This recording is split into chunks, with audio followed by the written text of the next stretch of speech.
Hello বন্ধুরা, তোমাদের সকলকে স্বাগত জানাই আমার এই চ্যানেলে। আজকে এই ভিডিওতে আমি তোমাদের সাথে সেল বা স্টিল অথরিটি অফ ইন্ডিয়া লিমিটেডের তরফ থেকে জারি হওয়া একটি নতুন জব ভ্যাকেন্সির আপডেট এবং তার সমস্ত ডিটেল তথ্য তোমাদের সাথে শেয়ার করব। ওকে, তাহলে শুরু করা যাক। দেখো, এই হচ্ছে যে অফিসিয়াল নোটিফিকেশনটি, যে যে যে ভ্যাকেন্সিটির কথা তোমাদেরকে আমি বললাম, তার অফিসিয়াল নোটিফিকেশন। এবারে দেখো, এই যে steel authority of India limited, যেটা তোমাদেরকে বললাম, steel authority of India limited. এবার দেখো, সেলের এটা কোন প্ল্যান্ট থেকে এসছেন? IISCO steel plant. IISCO steel plant, Burnpur district হচ্ছে পশ্চিম বর্ধমান, ওয়েস্ট বেঙ্গল, যেটি আমাদের পশ্চিমবঙ্গ রাজ্যে অবস্থিত। পশ্চিম বর্ধমানে বার্নপুর ইসকো স্টিল প্ল্যান্টের নাম তোমরা সবাই জানো। সেখান থেকেই কিন্তু এই ভ্যাকেন্সিটি রিলিজ করা হয়েছে।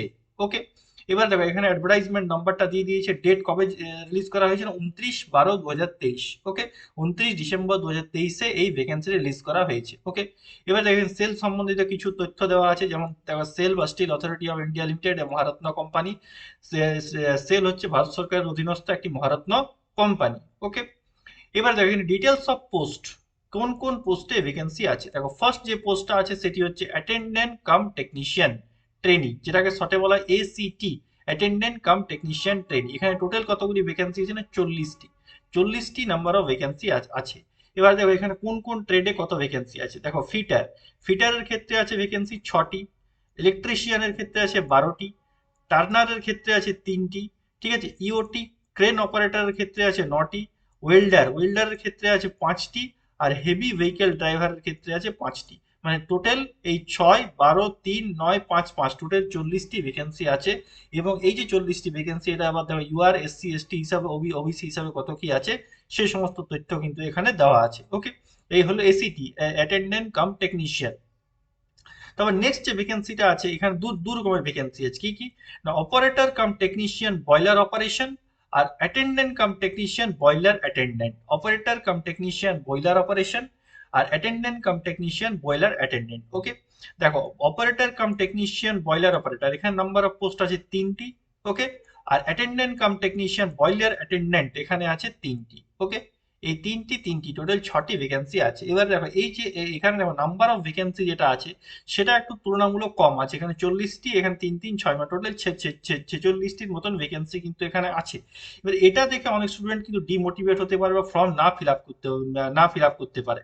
কিন্তু আমি তোমাদেরকে বলবো যে এই ধরনের যে ভ্যাকেন্সি গুলো আছে, সেখানে নাম্বার অফ ভ্যাকেন্সি কম থাকে, কিন্তু এখানে তুলনামূলকভাবে কম্পিটিশনটাও কিন্তু কম হয়। এবং তোমরা যখন এত ধরনের ফর্ম ফিল আপ করছো, তখন এই ধরনের যে ভ্যাকেন্সি গুলো, এগুলোতে অবশ্যই কিন্তু ফর্ম ফিল আপ করে তোমাদের একবার চেষ্টা অবশ্যই কিন্তু করা উচিত। এই ধরনের ভ্যাকেন্সিতে কিন্তু দেখতে গেলে চাকরি পাওয়ার সুযোগটা কিন্তু বেশি থাকে। অতএব যারা কোয়ালিফিকেশনে আছো, যারা এজ গ্রুপের মধ্যে আছো, অবশ্যই কিন্তু ফর্মটি ফিল আপ করবে। নাম্বার অফ ভ্যাকেন্সি দেখে কিন্তু ফর্ম না ফিল আপ করা কিন্তু হবে না। ওকে, তারপরে দেখো, নেক্সট নেক্সট কি কি আর কি কি ইনফরমেশন দেওয়া আছে। এবার দেখো, এলিজিবিলিটি ক্রাইটেরিয়া, কোন কোন পোস্ট, তাদের নাম্বার অফ পোস্ট কত আছে, এজ লিমিট এবং এডুকেশনাল কোয়ালিফিকেশন। ওকে, দেখো, ফার্স্ট যে পোস্টটা আছে, operator cum technician boiler operator. Okay, এখানে নাম্বার অফ পোস্ট যেটা আছে 3টি, সেটা তো আগেই বললাম। আপার এজ লিমিট কত লাগবে না? 30 বছর। আপার এজ লিমিট লাগবে তোমাদের 30 বছর, মানে 18 থেকে 30 বছর। আর তোমাদের যে এজ কাট অফ ডেট, সেটি হচ্ছে 18/1/2024। মানে তোমরা তোমাদের বয়সের হিসাবটা করবে এই 18ই জানুয়ারি 2024 হিসাবে। ওকে, এখানে আপার এজ লিমিট লাগছে কত? 30 বছর। ওকে, এবার দেখো, কোয়ালিফিকেশন কি লাগবে? Matriculation with 3 year diploma in mechanical or electrical or chemical or power plant production or instrumentation engineering and discipline from recognized government recognized institution। মানে মাধ্যমিকের সাথে সাথে 3 বছরের ডিপ্লোমা কিসে কিসে হয়? মেকানিক্যাল কিংবা ইলেকট্রিক্যাল বা কেমিক্যাল ইঞ্জিনিয়ারিং বা পাওয়ার প্ল্যান্ট বা ইনস্ট্রুমেন্টেশন ইঞ্জিনিয়ারিং। মানে এই যে তোমার ডিসিপ্লিন গুলো আছে বা ট্রেড গুলো আছে, এই ট্রেডগুলোর মধ্যে যে কোনো একটাতে 3 বছরের ডিপ্লোমা থাকলে তোমরা কিন্তু ফর্ম ফিল আপ করতে পারবে। ওকে, আর তার সাথে কি চাই না? First class boiler attendant certificate. ঠিক আছে, first class boiler attendant certificate কিন্তু চাই, তবে তোমরা এই যে পোস্ট আছে operator cum technician training boiler operator, এখানে কিন্তু ফর্ম ফিল আপ করতে পারবে। ওকে, তারপর দেখো, নেক্সট অ্যাটেন্ডেন্ট কাম টেকনিশিয়ান যেটা আছে বয়লার অ্যাটেন্ডেন্ট, এখানে কি না? এখানে আপার এজ লিমিট যেটা হচ্ছে সেটি হচ্ছে 28 বছর। আপার এজ লিমিট হচ্ছে 28 বছর। এখানে কি চাই না? Matriculation with full time ITI, NSC আর NCVT in the trade of fitter, rigger, electrician, turner from the government recognised university. মাধ্যমিকের সাথে সাথে আইটিআই কোন কোন ট্রেডে হয়? ফিটার, কিংবা রিজার বা ইলেকট্রিশিয়ান বা টার্নার, এই যে 4টি ট্রেড আছে, এই 4টি ট্রেডের মধ্যে যে কোনো একটি ট্রেডে তোমাদের ফুল টাইম আইটিআই ডিগ্রি মাধ্যমিকের সাথে সাথে থাকলে তোমরা অ্যাটেন্ডেন্ট কাম বা টেকনিশিয়ান বয়লার অ্যাটেন্ডেন্টে কিন্তু ফিল আপ করতে পারো। আর তার সাথে কি না, second class boiler attendant certificate, sorry second class boiler attendant certificate কিন্তু তোমাদের চাই। ওকে, তারপর দেখো অ্যাটেন্ডেন্ট কাম টেকনিশিয়ান, এবার হচ্ছে ইলেকট্রিশিয়ান এখানে আবার এজ লিমিট কত না 28।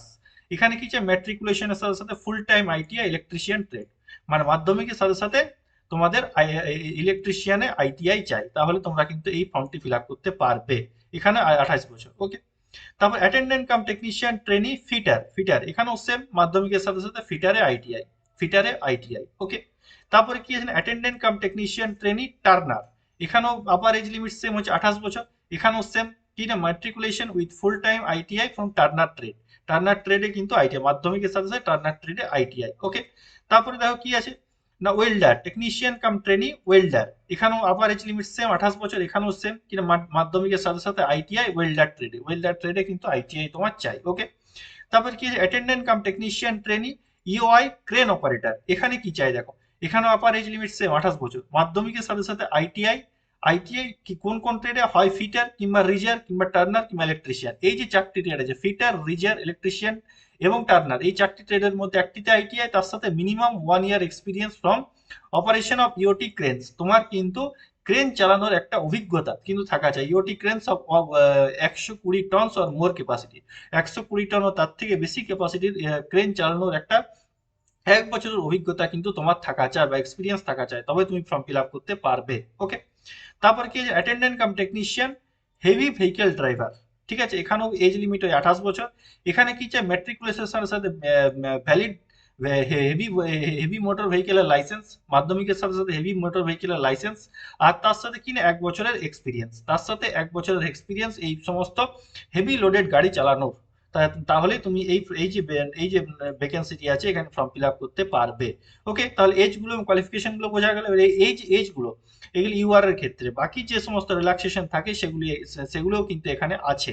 ওকে, এবার দেখো এই যে এজ রিল্যাক্সেশন, দেখো minimum age relaxation 5 year for the SC ST candidate, বা যে সমস্ত এসসি/এসটি ক্যান্ডিডেট আছে তাদের জন্য 5 বছর রিল্যাক্সেশন, আর ওবিসি ক্যান্ডিডেটদের জন্য 3 ইয়ার রিল্যাক্সেশন। ওকে, ওবিসি ক্যান্ডিডেটদের জন্য 3 বছরের এই যে দেখো 3 ইয়ার রিল্যাক্সেশন থাকছে ওবিসি ক্যান্ডিডেটদের জন্য। ওকে, এবার দেখো এনক্লোজমেন্ট আর আদার বেনিফিট, মানে স্যালারি তোমরা কত পাবে। Operator cum technician trainee boiler operation, এখানে তোমরা যে স্যালারিটা পাবে সেটি হচ্ছে এস থ্রি গ্রেডে পাবে, যেখানে তোমাদের স্কেল অফ পে থাকে 26,600 থেকে 38,920। আর অ্যাটেন্ডেন্ট কাম টেকনিশিয়ান যেটা বয়লার অ্যাটেন্ডেন্ট, সেটা হচ্ছে S1 গ্রেডে, যেখানে তোমার স্কেল অফ পেটা থাকছে 25,070 থেকে 35,070 টাকা। এবার এই যে 3%, এই 3%টা মানে হচ্ছে ইয়ারলি তোমার 3% করে ইনক্রিমেন্ট কিন্তু হবে। আর এটা হচ্ছে বেসিক পে, এর উপর সমস্ত অ্যালাউন্স কিন্তু আবার যোগ হবে, মানে এই যে পোস্টটা এখানে মোটামুটি স্টার্টিং 35,000 বা 35,000 স্যালারি পাবে। আর attendant cum technician boiler attendant, এখানে কিন্তু 30,000 প্লাস কিন্তু বা 30,000 প্লাস কিন্তু স্যালারি তোমরা আরামসে পাবে। ওকে, এবারে দেখো এখানে নেম অফ দ্য পোস্ট আর consolidated pay during the training, দেখো এই যে ভ্যাকেন্সিটা এখানে কিন্তু ডাইরেক্ট তোমরা চাকরি কিন্তু পাবে না, প্রথম 2 বছর তোমাদেরকে অ্যাজ এ ট্রেনি হিসাবে কিন্তু কাজ করতে হবে। তো এই যে ট্রেনিং পিরিয়ডে তোমরা কি পাবে, অ্যাটেন্ডেন্ট কাম টেকনিশিয়ান ট্রেনিং, এখানে ফার্স্ট ইয়ার প্রথম বছরে পাবে 12,900 টাকা প্রতি মাস, আর দ্বিতীয় বছরে পাবে 15,000 টাকা প্রতি মাস। ঠিক আছে, অ্যাটেন্ডেন্ট কাম টেকনিশিয়ান ট্রেনিং প্রথম বছরে 12,900 টাকা প্রতি মাস, দ্বিতীয় বছরে 15,000 টাকা প্রতি মাস। ওকে, এবং 2 বছরের পর তোমাদেরকে there shall be consider as a regular placement of S1 grade, 2 বছরের পর তোমাদেরকে S1 গ্রেডের আন্ডার রেগুলার চাকরিতে নেওয়া হবে। ওকে, তারপর দেখো মোড অফ সিলেকশন বা কিভাবে তোমরা কিন্তু চাকরিটি পাবে, এটা হচ্ছে একটা ইম্পর্টেন্ট জিনিস, যে বা স্কিম অফ দ্য এক্সামিনেশন। দেখো এখানে যেটা হবে কিনা, প্রথমে হবে একটা কম্পিউটার বেসড বা সিবিটি এক্সাম, প্রথমে হবে তোমাদের একটা সিবিটি এক্সাম, আর তারপরে কি হবে না skill test or trade test. তাহলে প্রথমে একটি সিবিটি এক্সাম, তারপর নেক্সট হচ্ছে তোমার skill test or trade test.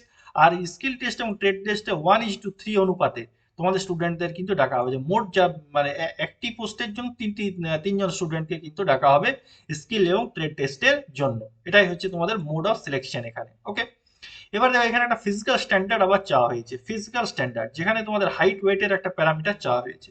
Height height দেখো, যারা মেল ক্যান্ডিডেট আছে তাদের মিনিমাম লাগবে 155 সেন্টিমিটার, আর ফিমেলদের লাগবে 143 সেন্টিমিটার, ঠিক আছে। আর ওয়েট, মেল ক্যান্ডিডেটদের লাগবে 45 বা 45 কেজি, আর ফিমেলদের লাগবে 35। এটা মোটামুটি চাওয়া হয়েছে, এটা সবারই মোটামুটি থাকে, এটা কোনো বড় ব্যাপার কিছু নয়। তারপর দেখো ফিজ, তোমাদের ফর্ম ফিল আপ করতে কত ফিজ লাগবে।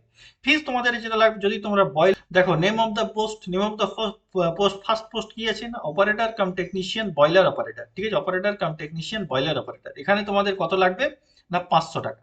এই 500 টাকাটা লাগবে ইউআর, ওবিসি এবং ইডাব্লিউএস ক্যান্ডিডেটদের, বাকি যারা এসসি এসটি ক্যান্ডিডেট আছো তাদের কিন্তু কোনো টাকা কিন্তু লাগবে না। ওকে, এবারে দেখো attendant cum technician, attendant cum technician trainee, এখানে তোমাদের কত লাগবে 300 টাকা। অ্যাটেন্ডেন্ট কাম টেকনিশিয়ান ট্রেনিদের লাগবে 300 টাকা। ওকে, আর attendant cum technician boiler attendant এর ক্ষেত্রেও লাগবে 300 টাকা। ওকে, এবার প্রথমে বললাম যে ওবিসি এসসি এসটি ক্যান্ডিডেটের কোনো টাকা লাগবে না, কিন্তু না, দেখো প্রসেসিং ফিজটা তোমাদেরকে দিতে হবে।